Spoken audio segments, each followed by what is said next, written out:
Thanks very much for joining us on Green Live. You can hopefully see us on Twitter, Facebook and Twitch. And throughout our discussion, you'll be able to add any comments or questions. We'll try to deal with those as we go along. I'm Patrick Harvie. I'm co-leader of the Scottish Green Party. And like everybody at the moment, the Greens have been getting used to new ways of working. We can't hold branch meetings or public meetings or conferences. And so we're trying to host some of these discussions online in an open and collaborative way, hopefully hearing from you as well as just speaking about some of the issues. There's a huge opportunity to carry on exploring the green vision for Scotland's future and to involve you in that discussion, as well as to address the immediate urgent crisis that the COVID-19 pandemic is causing for our society and for everybody here and around the world. But there are also some really fundamental links between the two. Some really strong reasons why green ideas, long-standing green ideas, are more relevant now than they've ever been before. And we're going to be exploring some of those themes as well. Today's topic is universal basic income. And next week you can join my fellow co-leader, Lorna Slater, who'll be talking about the climate emergency and about talking to some of the climate strikers about how they're adapting their movement to the current circumstances.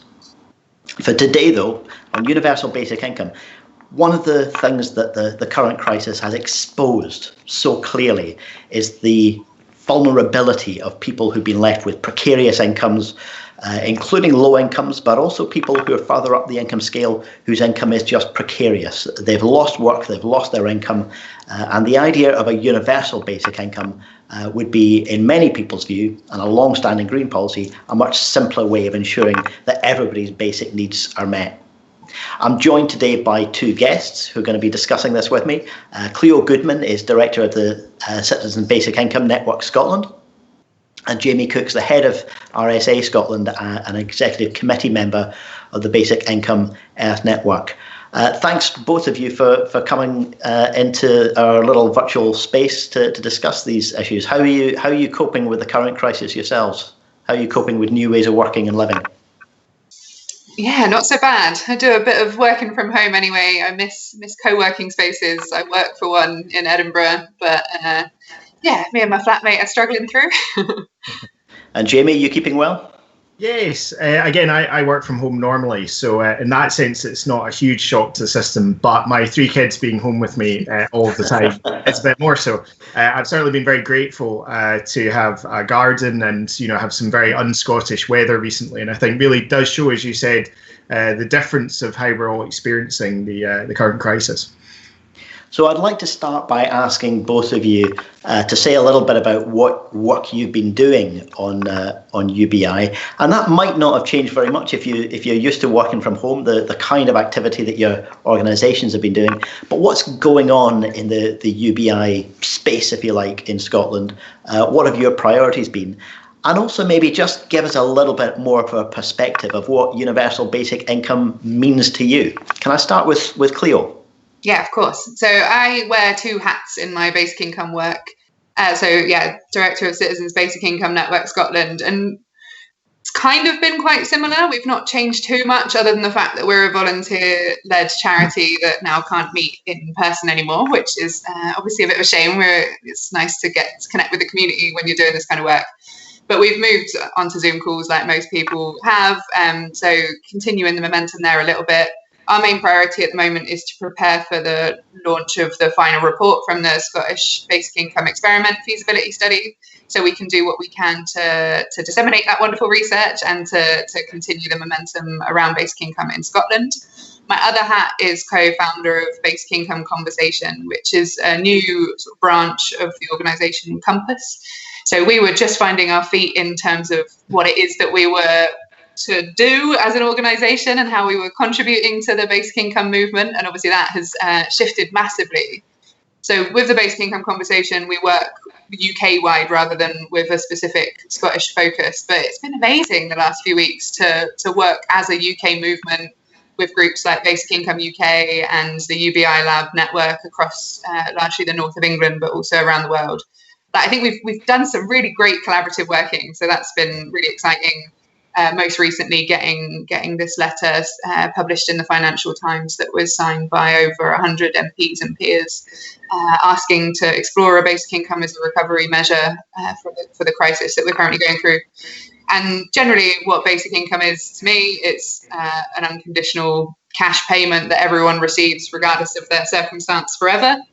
At the moment, it's not something that we have in place, but that's kind of partly why it's so exciting to me, because it's something that we can build together, you know, and particularly in Scotland as a country with big aspirations for a changed future, and basic income can be a proper central tenet of that can leave people in a significantly better situation on an individual level, but also enable us as a community and as a society to work on things that matter, and that's, you know, for each other and for ourselves.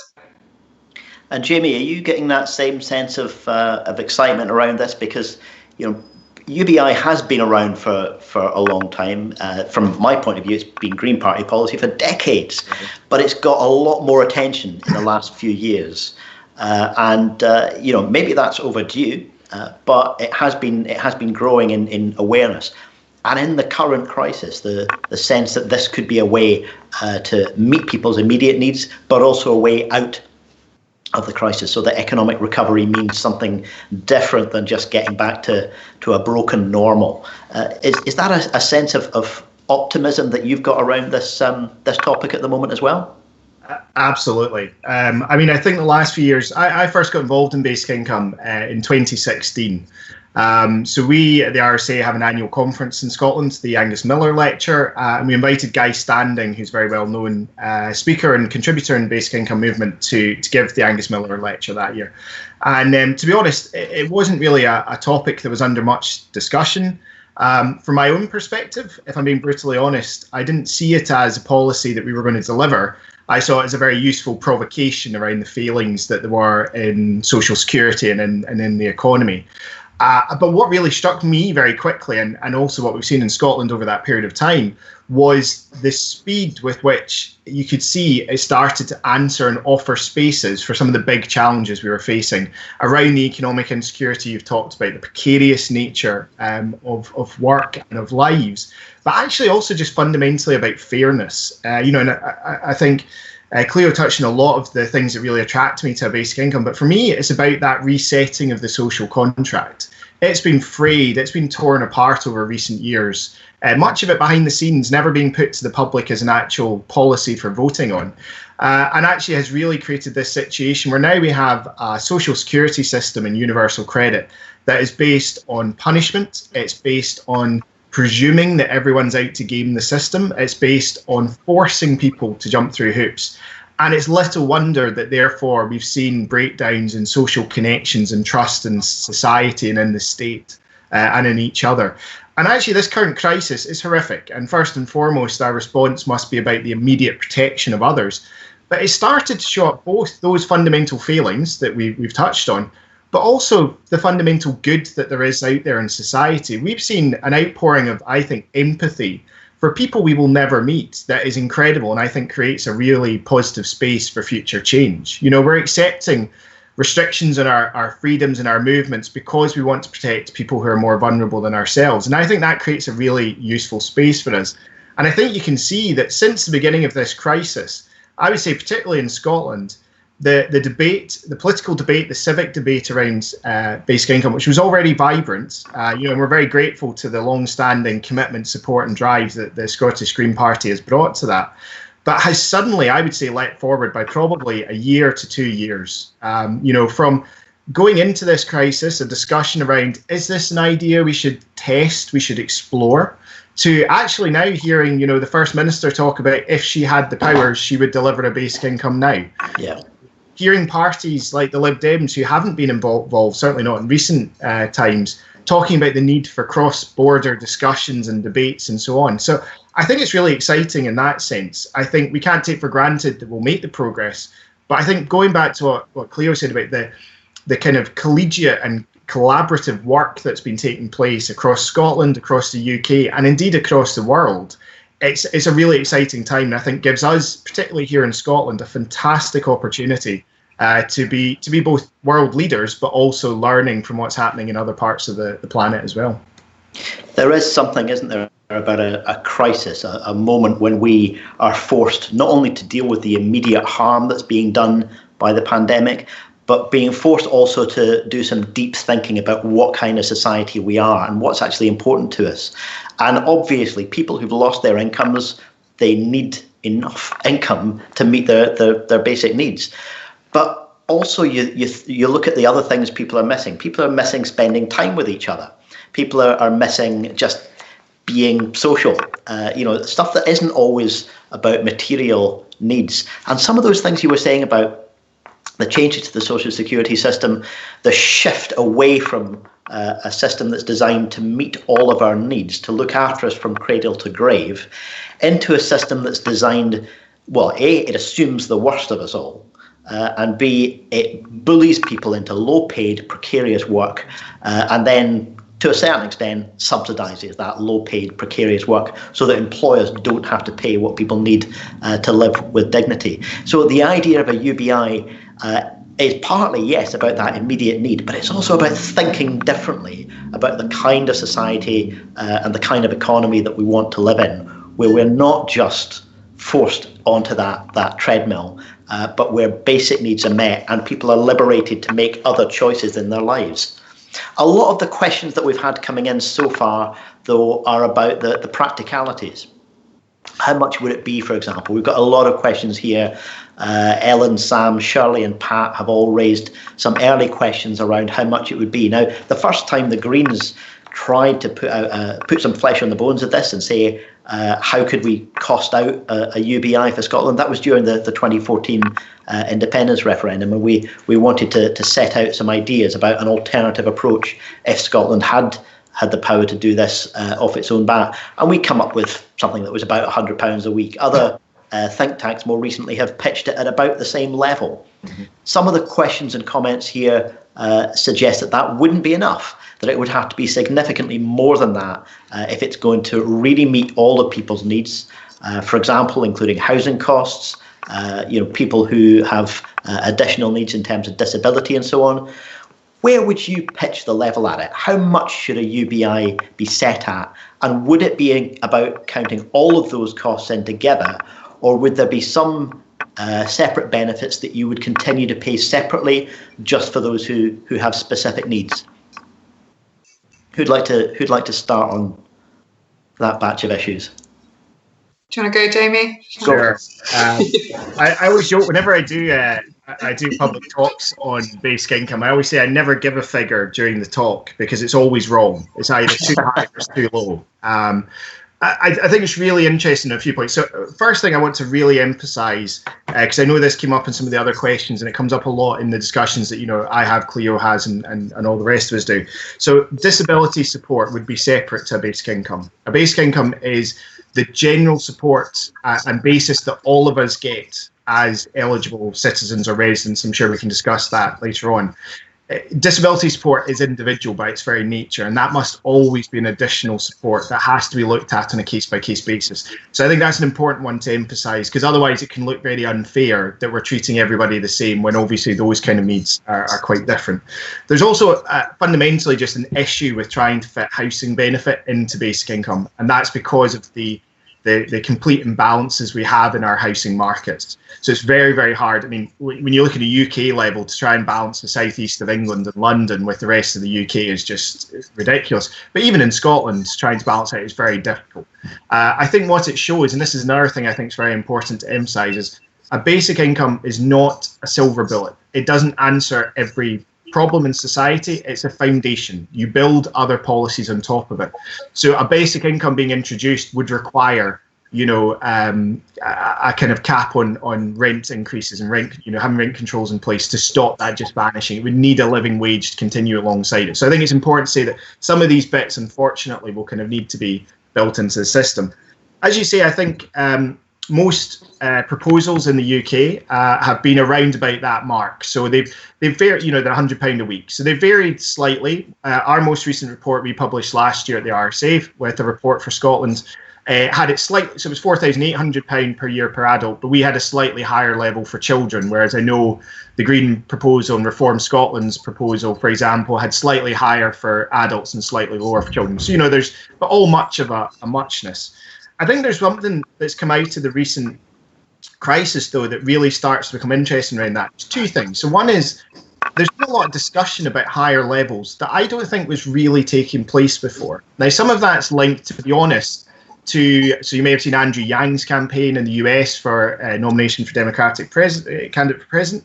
He was suggesting, in true American style, a freedom dividend, because you have to add freedom to the but, he was talking about $1,000 a month. And I've started to hear more people talking about £1,000 a month, because I think it has a nice ring to it. It's a nice round number. Obviously, that's considerably more than has been talked about previously in any of our pitches, and I think would require a lot of looking at the costs and the associated risk. But I think part of the interesting fact is that most of us, and I don't want to speak to the policy you put out previously, Patrick, with the Greens, but I think certainly with work we've done at the RSA, we've tended to pitch the support and the level of basic income around existing levels of benefit support. And I think that's because we've seen it as the way to get into the public discourse as a starting point. You can cost it as a proposal, but also it doesn't seem massively different from what's there. I think one of the things that's happening in the current crisis is that far more people are suddenly experiencing what universal credit and social security is like. Far more people are being forced into that and are realising that all this time we've been told it's for spongers and scroungers and they're living the life of luxury, that actually it's completely false. It's a horrific process and it's really hurting people. And I actually am really interested to see coming through this crisis whether the interest and support in higher levels of basic income actually starts to grow now, because rather than having to place it in a publicly accepted manner, perhaps there's more openness to ideas of that spend. But I think you're quite right. I think so far it's looked at around those levels. What I would throw in, because a lot of people do instinctively say that seems like a very low level of support, and I would throw in two things. One is, as you start, these are paid individually, but as you start to add those into partners and family units and so on, they do start to add up quite quickly. So you can actually get quite a good amount of money put in there. I think the other thing is that with the modelling we did for our report last year, even that £4,800 per year level, which we believe is fully deliverable for Scotland, under Joseph Rowntree Foundation's modelling of destitution, it eliminated destitution completely in Scotland. So even at low levels, we can have quite significant impacts on both health and well-being, and I'm sure we'll talk about the finished results shortly, but also on people's economic security. So I think I'm up for discussions around how big we make it, but I think even at these common levels we've discussed, there's a chance for real impact in Scotland. Yeah, that sense that maybe the interest in this, particularly in higher levels of it, is because people used to a higher level of income are now facing crisis, and that sense that Social Security isn't just for some stigmatized other group. It's about everybody's needs. That's always been one of the attractions of UBI, that it kind of breaks down this artificial division between those who contribute, those who pay in, and those who get something back. Really, we all get back from what we pay for collectively, whether that's through public services, whether it's through infrastructure, or indeed UBI would be another model of demonstrating that sense of being members of a society as opposed to a transactional relationship, as though you're living in a hotel instead of a society. Cleo, where do you fit on these issues around how much it should be pitched at? Should it be calculated according to what people's basic needs are, a little bit like a living wage, or should it be more about what society can afford? How do you deal with these issues around what is a basic income? Yeah, I feel like I'm lucky because I'm in a position where I'm joining the conversation about basic income when it's quite established. And I have colleagues political colleagues like yourselves at the Greens who have fantastic comprehensive proposals for basic income. And there's so many wonderful economists and think tanks like the RSA doing these number crunching bits of work, which are really important because we do need to be able to answer the questions about details. But I feel like we're ready now in the basic income debate to really open it up and ask people what they think it needs to do. And like, I'm really, really keen that that's where we build a basic income from. It's asking people what needs they have and how a basic income could meet them. And yeah, not treating it like it's a silver bullet and an answer to everything unless we build it to be so. Like, we need to do a lot of work to understand how we build something that doesn't leave people worse off, that doesn't leave people brutalized by a system as they currently are. So, I mean, I have personal opinions on it, of course. Like, I think I would love to see a basic income that is enough to live off of, because I think that allows it to fulfill its full potential, that allows people to change the way they work and to change the way they spend their time. But obviously, in practical terms, you've got to think about how that's implemented, and it would need to be implemented in stages. I would like to see conditions removed from existing systems as the first, and as quickly as possible, because I think those conditions are doing harm to people right now, and that's unacceptable. You mean taking existing benefits and making them universal? Making them unconditional, yeah. So starting by removing the means testing aspects from existing benefits and doing it more on a needs basis in a compassionate kind of fashion. Because we need to get used to doing that if we're going to have a basic income that really functions, because that's the cornerstone, I think, of a basic income, that it is unconditional. And then we think about universality, so giving something to everyone. And that's when you need to really cost it up and think about the payments. And maybe a starting point for that is something like £100, which would make a massive difference to people. Like Jamie says, if we can remove destitution, we should do that. We should absolutely do that. One of the comments that we've had in while we've been talking suggests that a UBI should be indexed to inflation so that it isn't worthless, it doesn't degrade over time. The comparison would be when the minimum wage was brought in the UK. Really important step forward. It's difficult sometimes to remember how low some people's pay was before a legal minimum, but it then just weathered on the vine. It wasn't keeping up with the cost of living, and that's why the pressure grew so much for the living wage campaign, and more employers paying that, but it's still voluntary. Should a universal basic income, when it's established, in with the bricks, should be the principle that it's going to keep up with the cost of living?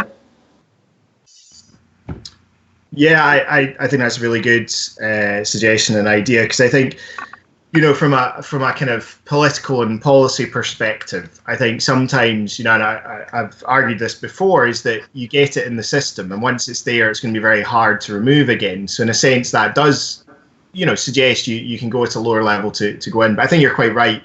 The risk that it does stagnate and become less useful than it could be, I think, is an important aspect to address. I do think it ties into, quite often people worry that would a basic income push inflation as well, and I think that we have to again see it within the wider policy framework and economic framework. So you would take other measures around taxation and so on to try and address that.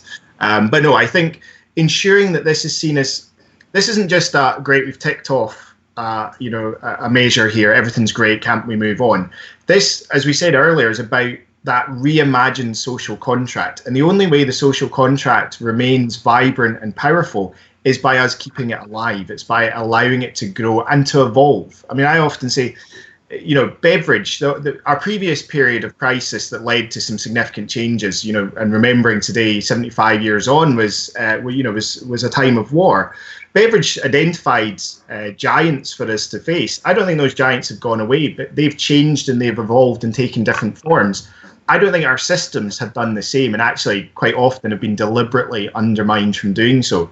So I think the principle, whether that's directly through legislative links to inflation, whether it's through other measures, kind of an external grouping who start to look at that in line with sometimes how we've tried to look at pay scales in certain areas. I think there's a number of ways you could look at it, but something that says this is growing and living and needs to be sustained, I think, is essential to make it not just another policy idea.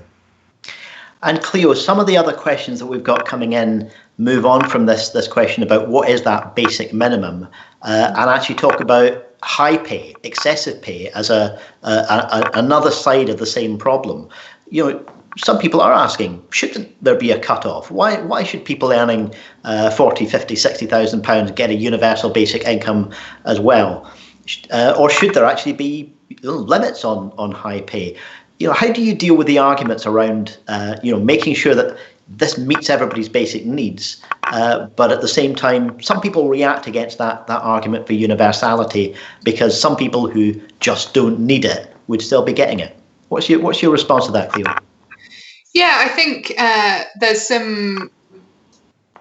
definitely some questions around that. I think generally people on super high pay, there would be changes to the way that they would be taxed, so they wouldn't end up getting a basic income on top of their pay. It's likely that they would either be making the same amount or less with their basic income contribution in there.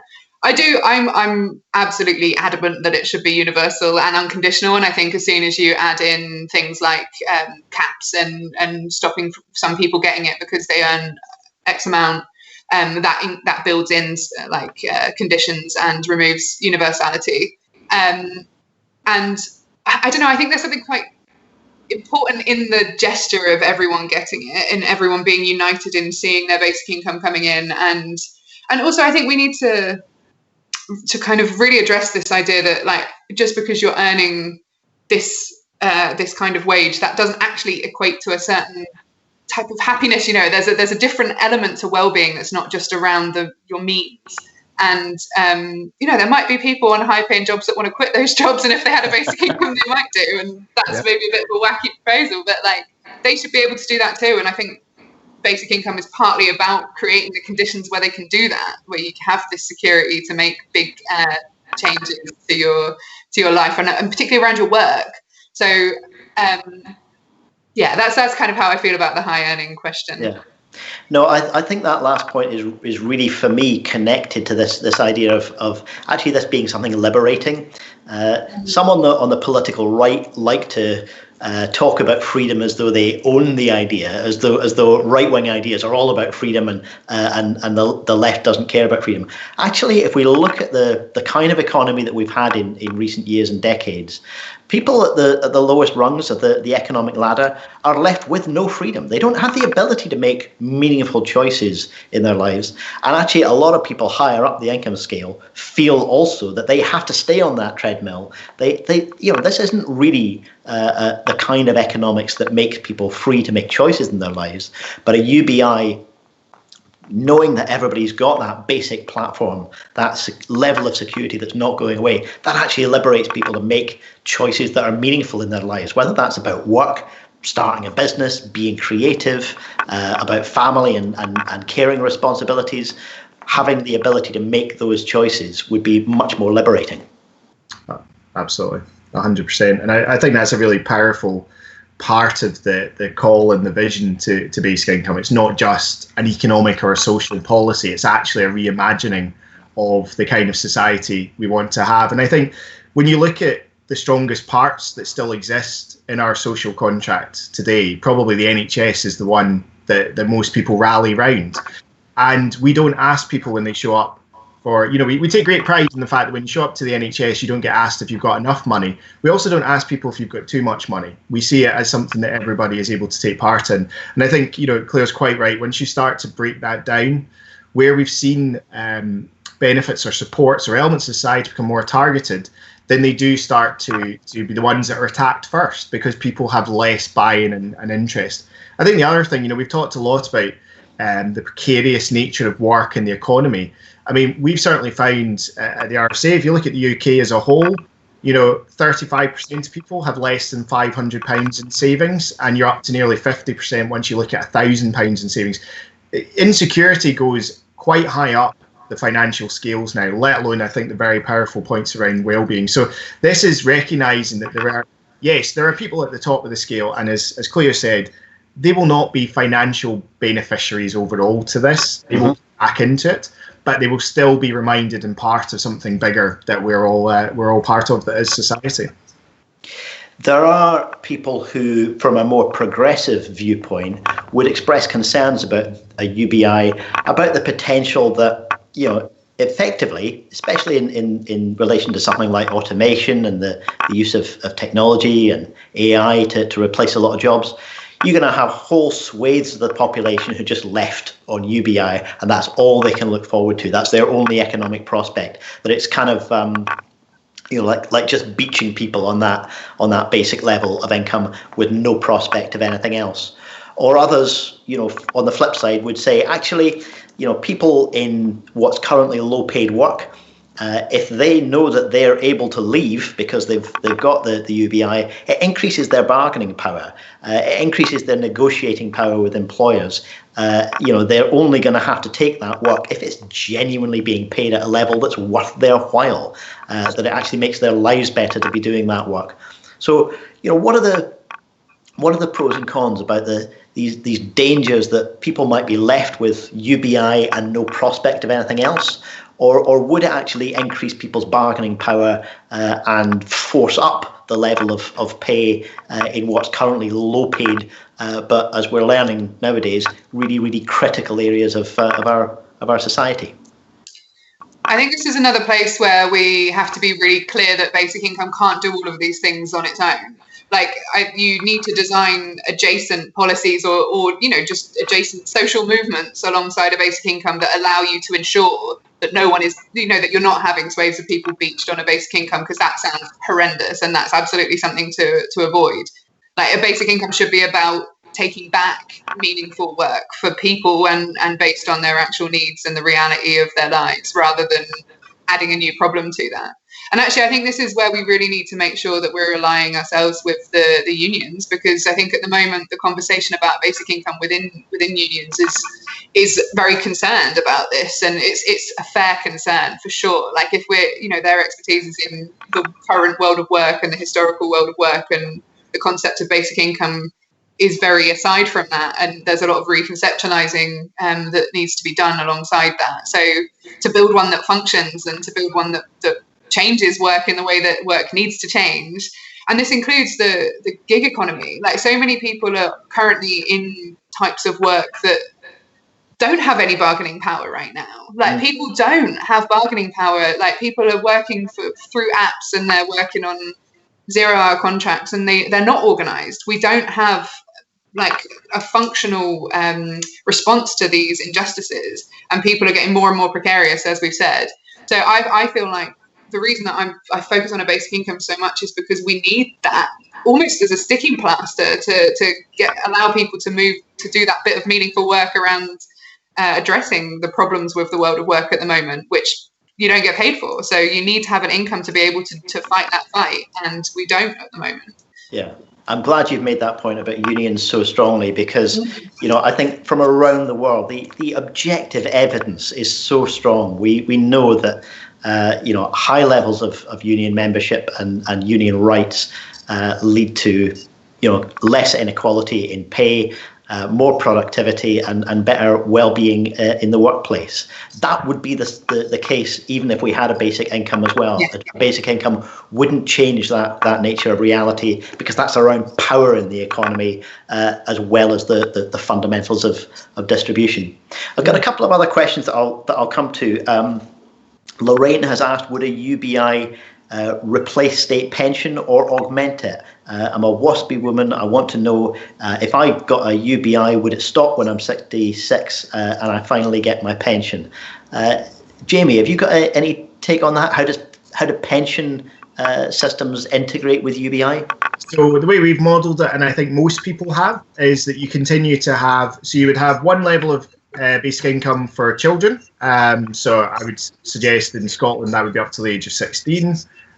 You then have an adult rate from 16 up till retirement age, and then you have a basic income rate at a pension level that is for retired people. And I think the critical aspect there is that it removes the contributory aspect of it. So everybody would receive that basic income pension. It wouldn't be based on the horrific issues we've seen for WASPy women and many others in terms of contributions being held back against them. And going back to what Claire was saying, because really critical work has not been recognised and valued as such. So this would allow people to know that, yes, actually the level would go up a wee bit when you got to that age, because there would be the presumption you might not be working in other ways as much, but you would still get that equivalent of a pension when you hit Can I make a wee request around that for people who are receiving a pension or aren't receiving a pension and maybe should have been? If you could tell us what you think about a basic income and how that should work for you, like just tweet us, like I'm at Cleo Goodman. So just to hear you directly and like your response to what Jamie's just said, what the RSA proposed, would that work? I think those conversations are really important to be having with people. So some of the other questions that we've had coming in, possibly the most common question that you'll get when you start talking about UBI, how are you going to pay for it? How would we pay for it? Would this be, in your view, something that just is tied to a reformulated tax system? That high income tax earners are the ones who are footing the bill for this. Would it be around? Some people have made the case for land value tax as being the fundamental basis of it. Others would say, let's look at corporations and the way that they've been given massive tax breaks over the years. Is it all about using the tax system, or are there other ways of making this system work? That it's not just a massive bill that you're adding to the public purse, but you're making the economy work in a different way to deliver it. Yeah, 100%. To me, income tax is always important, and I think we need to look at ensuring we have a fair and progressive tax system. However, if we're talking about this as a new basis to society as we want it for the century ahead of us and moving forward, I think we need to look at how we function as a state and as an economy in general. So I don't think it's enough to just, it changes things enough to just go, we'll tax people at the top more and do nothing else. We do need to look at land value taxation. We need to look at data, probably the biggest resource of the 21st century that is currently flowing out the country and into very private and very deep pockets just now. There are a number of ways we need to look at that. But I think as well, fundamentally, basic income is an investment. One of the things I think used to be, and we talked earlier about maybe the levels, how we pitch the levels will change if society changes its views. I think one of the failings we sometimes had in the beginning was trying to pitch basic income as cost neutral. And actually, basic income costs money. It's an investment. We should be investing in society. Now, when we invest in it, when we spend that money, we will see benefits that come back and save money down the line. But that's not the fundamental push for it. But when you look at the results have just come out from the Finnish experiment that they held recently. Now, it's worth saying, caveats, it was a very limited experiment. It was only 2,000 people receiving unemployment benefit who basically had the conditionality taken away. So it's limited in terms of the overarching impacts. But what you see come out of it is the benefits to people's health and well-being, to their perceptions of security and to their perception of trust in society. If you go back to older experiments, so in Manitoba in Canada in the 70s, they tried a minimum income, which is a similar type scheme, and you saw hospital admissions dropped for certain things because people were healthier, they felt better, mental health issues were addressed. You saved money overall as a society if you carried it out. Kids stayed in school longer, go on to better jobs, to have new ideas. People create new businesses. And I think for me, it's about that investment. I remember last year, the Conservatives used the freedom of information and made it, or maybe even been 2 years ago now, at Parliament, made a big thing about, the civil servant has said this will cost £12 billion a year for Scotland. Now, firstly, that was not including anything that would be removed to help pay for it. So of course, it was way more than expected. But I was really struck when I spoke about it afterwards. The response from people was, all right, that's a lot less than I expected, rather than seeing that as an insurmountable number. And I think if we go in with it as investment in future and society, then I think we find the money and we build into that as we go forward. But I think it's eminently achievable. And it's amazing how magic money trees suddenly appear when certain people come looking for them. Yes, there are no capitalists in a pandemic. Apparently, it's everybody's suddenly rediscovering the need to come running to the state for help. Cleo, I think you were the one who mentioned earlier some of the stuff that's happening in Scotland, and Nicola Sturgeon making some comments about UBI. So the work that Jamie was talking about there, the report from Finland, just the latest in a range of experiments or attempts to to move in this direction. None of them perfect. I don't think anyone would claim that any of them have been perfect. But there has also been some work trying to get pilot work happening in councils in Scotland, and the Scottish Government has been supportive of that. And as you said, the First Minister has given even more emphasis to UBI in the context of the current crisis. Where do you see things, Cleo, in terms of Scotland? What has Scotland been doing, but what can we do? Several of the questions that we've had coming in online are basically boiling down to, can we actually do this? Can we do this now? Would we need to be independent, or would we need Westminster to give us permission to do it? So how much can Scotland do, and what is happening at the moment here at the domestic level? Yeah, it's a really important question. So far, the significant work that's been done in Scotland has been around looking at the feasibility of an experiment. So this was led by 4 local authorities: Glasgow, Edinburgh, North Ayrshire and Fife. Scottish Government funded this with £250,000. It's a big comprehensive bit of research looking at everything from kind of how you can experiment with a policy like basic income, which is universal and unconditional by design, and an experiment is not universal and very conditional by design, deliberately. So that's all been really fascinating. The final report on that will be published fairly soon, over the next few months, and that will make a recommendation to Scottish Government around a pilot. And as Jamie says, the kind of the asks have shifted a lot over the last few months. Around, it was always pilots that people were asking for, and now it feels almost like we're able to ask for a full basic income. So yeah, there's some questions around that, around how we manage piloting and kind of the ethics of piloting during a situation like we're currently in.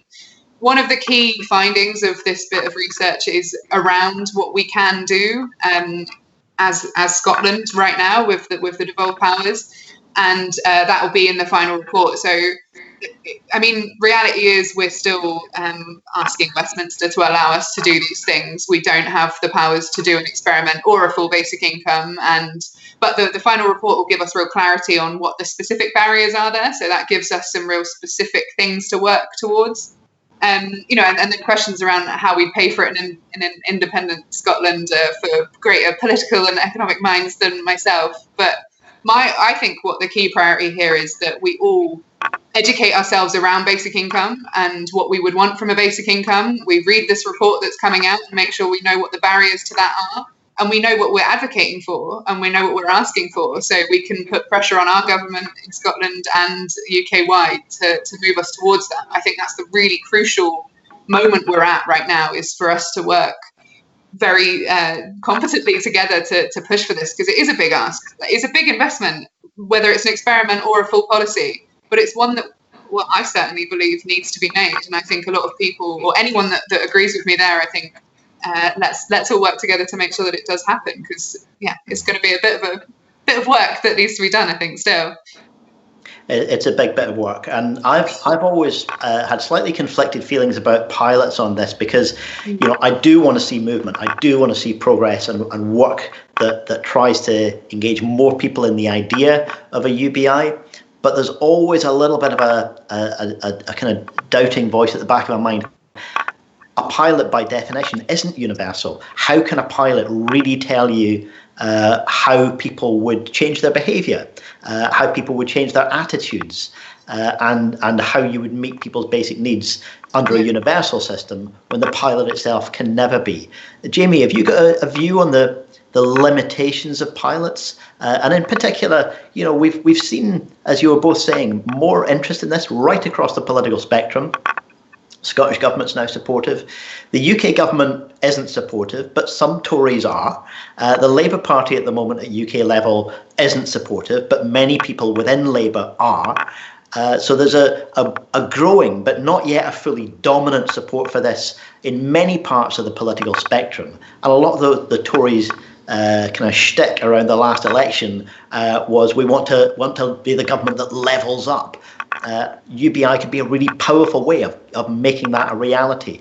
So should we just be pushing for, let's go the whole hog, or do pilots really have the ability to generate useful data about how a universal system would actually operate and the effects that it would have? So I think it's a very contentious area for debate just now, particularly within the basic income movement. People like Carl Widerquist from the US have written a lot on how he actually sees pilots and experiments as being quite a dangerous route, because they can quite often be a way to push things into the long grass and to set impossible targets. So if you look at the Finnish example, when the interim results came out, so before it was launched, opponents had said, this is going to be a disaster because you get people at basic income and they won't work. They're going to all stop their work because they're going to be lazy. And the interim results came out and showed that there hadn't really been a significant difference to how people were working one way or the other. And so the same people had said this will make them work less said, well, see, it's a disaster. They didn't work more, and had flipped the decisions of what they constituted success as being overnight because it fitted their political narrative. So I think, for me, that there was a huge step in getting the Scottish Government's support for the feasibility study and potential experiments, because it showed a significant step forward for where the government was at the time. So when I first had conversations, I would be told, look, we're really interested, and one day in an independent Scotland, we'll think about it. And I would say, well, if that were to happen, you'd be talking about a generation down the line, because you're not going to suddenly introduce a new system as you're transitioning. To bring forward the experimentation and the discussions, I think fitted very much within a narrative of this is something for certainly the medium term, if not the longer term. It's not going to happen soon. The reality is, as Claire's touched on, we can't deliver a basic income in Scotland just now. We don't have control. We have 15% social security. We don't have the fiscal power to deliver a full basic income, and actually even to deliver an experiment of that size and scale, because particularly the DWP, in my opinion. And I think the scale and the debate has changed. So I think the report coming out will be really, really useful around the barriers and challenges. But I think actually the context it's coming into now is, well, how do we do this? How do we move forward? The fact Scotland is now becoming much more politically drawn around this, having a majority in Parliament in support of basic income as we stand just now, let alone going into future elections. Actually, have the Welsh First Minister has called for experiments previously, was very interested in the idea. The letter that Cleo mentioned earlier, and the early day motion, was signed by every political party at Westminster apart from the Conservatives. Even the DUP signed it, which I don't want to comment. But I think the context has changed. I think where there's an interesting space is possibly around very small experiments or tests. And what I mean by that is it gives you a space for the stories. I don't think the data is actually going to be the clinching bit now, because you can't test the whole system. I think what's going to be interesting, and this goes back to Cleo's call to pensioners, but also to many others, carers, people in gig economy. We need real people's life experiences, stories, what they need to get from this. I think possibly testing that with small groups could be really powerful. There was an experiment in Ontario in Canada, which was sadly cancelled due to a change of government a couple of years ago. And there's a fantastic set up by an artist called Jesse Golem, called The Humans of Basic Income. I recommend you check it out on social media. And it captured people's stories of what they were starting to use a basic income for. A lot of it's heartbreaking. It was people changing their house so they could get their kids back. Learning, the person who talked about buying their first ever winter jacket because they'd never felt comfortable or had enough money to do it before.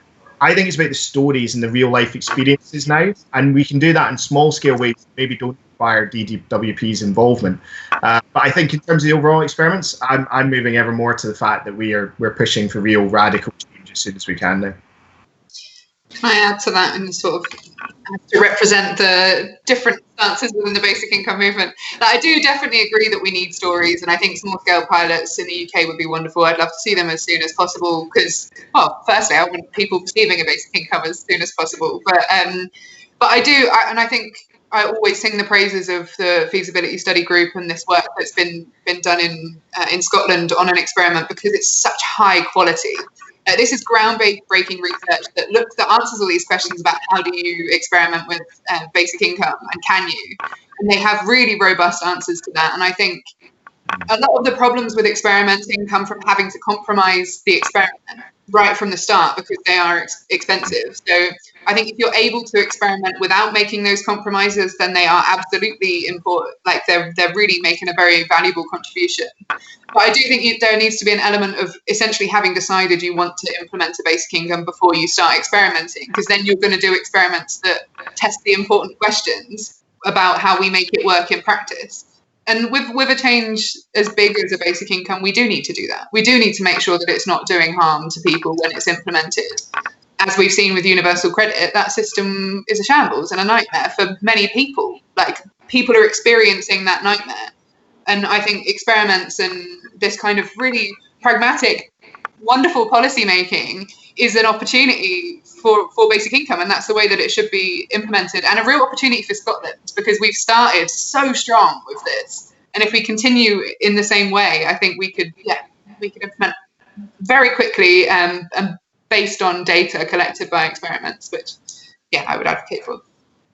Listen, we're coming to the end of the time that we've got available, and we're never going to be able to get through all the comments and questions that people have had coming in. I want to thank everybody who sent stuff in. Just very quickly, Steve has asked, can Cleo say when that report is due? I think that's about the Scottish pilot studies, the feasibility studies. I don't think we have a date yet for that, do we, Cleo? But it's in the next few months. I think we're expecting it. But we'll try and find out more about that and post it on social media.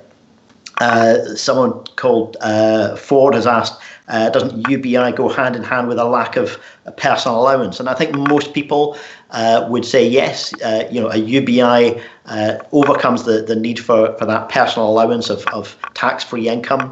But it's, in my view, there are people on the right who would say it should be associated with a flat tax approach to income tax. From my point of view, it still needs a progressive approach to income tax, so that those who are much wealthier, are not getting UBI as well as absurdly high incomes without contributing a fair share to the public purse. And a progressive income tax is still necessary. And we've got a comment here from Linda from the Scottish Artists Union. We were talking about the mixed views within the unions at the moment. The Scottish Artists Union say they're currently exploring issues around UBI with their members, so they've appreciated the discussion. And it is really important to recognise that not all work is remunerated in the same way, not just at the same level, but there are particular kinds of work. Creative work is really important to having a decent, livable, joyful society.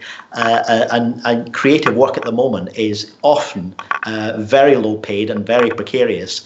We have this kind of perception of people in arts and entertainments as just being the superstars. Actually, most people are, trying to make a living in pretty precarious circumstances. So it's really interesting that the Artists Union are interested in that. Listen, we're not going to be able to respond to all of these. If you've been watching, continue the discussion on social media. If you look at our post, you'll be able to find Jamie and Cleo as well, and hopefully they'll join in with some of the discussions on social media. Before we finish, I would like you both to respond to one particular comment, though. This one's from Martha. It says, a UBI will allow us to be creative and do the things we find joy in. It says, we've been plagued by the idea of scrounging, of being productive. We are all productive by nature. We do things. And for me, it comes back to this notion that UBI just fits with a more authentic understanding of what human nature is, of how human beings want to live and can live. And a universal basic income, far from making people less productive, I think would free people up to be productive in the ways that are meaningful for them.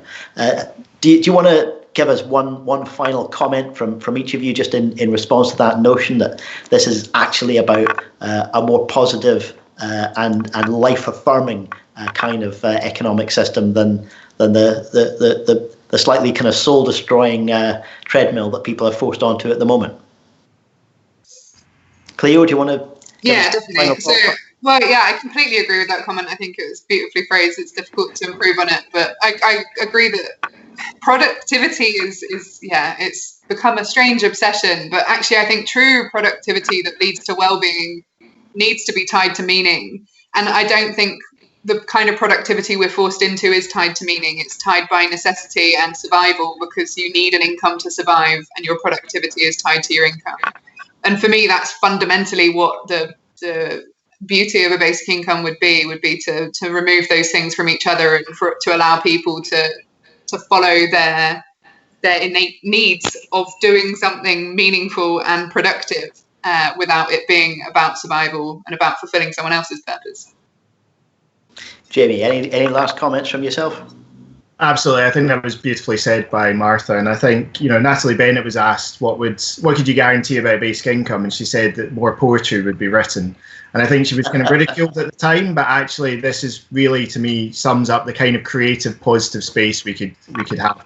I think we're in a situation just now where we've been focused before this crisis on many people just trying to survive. I think it's about creating an environment in which people can actually thrive and do the things that matter. And that will not just lead to better communities and better individuals, but a better world, because I think that's the kind of world where we will focus more on the big challenges around the climate and around how we function as society. So, yeah, this is an emancipatory opportunity for society. And I think it's up to all of us, as Cleo said, to work together to make sure that happens and happens in the best way possible. Well, as I said at the start, lots of us, everybody is trying to figure out new ways of working and new ways of doing our jobs and living our lives in the current circumstances. Green Live is part of that, but these deep conversations that we want to be having are about how we build back better, how we make sure that recovery from this crisis actually means building a fairer and greener society, an economy that's better than the broken normal that we had before. We don't want to go back to the worst of what we had before. We want to rebuild something that's better.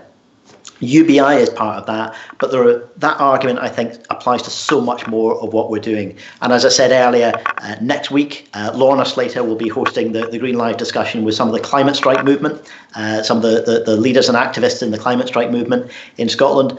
They have done something really exciting and creative about the response to the climate emergency. This current situation is a challenge for them. How do you maintain a climate strike movement when you can't gather together for demos, for marches? A lot of them are doing that. That's the generation that's more networked than any generation's ever been. So they're being really creative in finding ways to continue that climate strike movement, and also to recognize that one of the things this pandemic is showing is that actually, when we choose to respond with urgency to something that we say is an emergency, we can make really substantial changes. And the climate emergency demands that of us as well. So as we think about the kind of better society we want to build after this, about what recovery really means if we're serious about building back better, I hope you'll join Lorna next week for a discussion about the contribution to that agenda that the climate strike movement is making. For the meantime, thank you again to both Jamie and Cleo for joining me in the discussion. Thank you for your questions, and we'll try to continue engaging on the various social media platforms to answer any questions that haven't been addressed in the discussion so far. Thanks very much, and don't forget to join Lorna 2 p.m. next Friday for that climate discussion.